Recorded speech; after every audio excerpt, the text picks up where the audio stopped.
জমজমাট আসর Bangladesh premier league BPL টুর্নামেন্টের 11তম আসরের প্রথম পর্বের খেলা শেষ হয়েছে। 8 ম্যাচে শেষ হয়েছে ঢাকার প্রথম পর্ব। এবারের বিপিএল এর দ্বিতীয় পর্বের খেলা পাড়ি জমাবে চায়ের দেশ সিলেটে।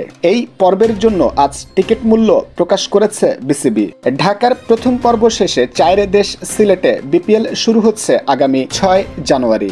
সিলেট আন্তর্জাতিক ক্রিকেট স্টেডিয়ামে সোমবার থেকে শুরু হওয়া পর্বটি চলবে আগামী 13 জানুয়ারি পর্যন্ত, যেখানে প্রতিদিনই হবে 2টি করে ম্যাচ।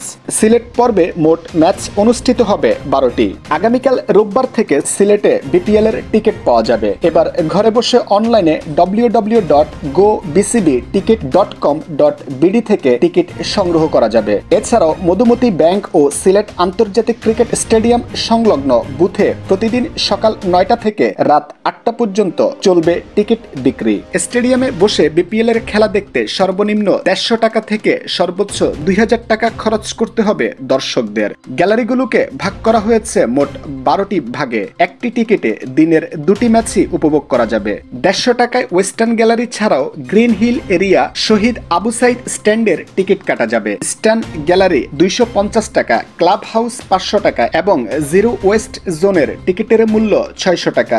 এছাড়াও গ্র্যান্ড স্ট্যান্ডের টিকিটের মূল্য নির্ধারণ করা হয়েছে 2000 টাকা।